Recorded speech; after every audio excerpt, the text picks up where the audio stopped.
le sud de l'Ille-et-Vilaine, balade dans la préhistoire. Avec son association de recherche en archéologie, André Cor arpente ces landes depuis une quinzaine d'années, fasciné par ces blocs de pierre. Le site est réputé pour la richesse et la diversité de ses mégalithes. On a des menhirs, on a des dolmens, des couvertes, des hémicycles, des tombes néolithiques. Donc c'est vraiment un panel. La première grande découverte pour le visiteur, ce sont les alignements du moulin.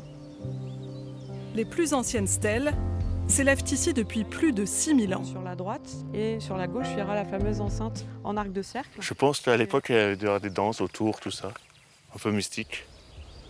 C'est une pierre qui va être dressée pendant le néolithique, donc la fin de la préhistoire, et qui va servir en fait de marqueur de territoire ou d'espace cérémoniel. En fait, il y a une intention derrière qui n'est pas funéraire.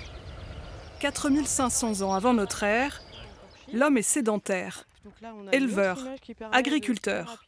Et pendant près de 3000 ans, cette crête est un lieu sacré, avec ses sites aménagés pour les cultes donc, et d'autres pour les défunts. L'ensemble funéraire du Château-Bu est un millefeuille archéologique.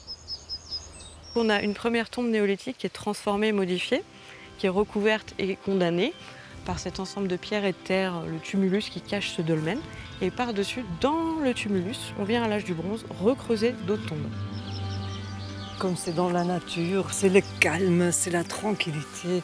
On sent les oiseaux, on sent les odeurs ici.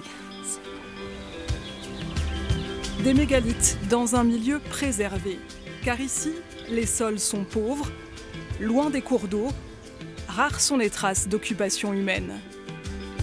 C'est un tout en fait, on est vraiment sur un ensemble. Les mégalithes et les landes forment un paysage qui n'a pas été trop perturbé par la présence humaine. En fait, on a de la roche quasi affleurante, donc la culture est très compliquée, voire impossible. Et c'est tant mieux finalement parce que les landes mettent des centaines, voire milliers d'années à se mettre en place.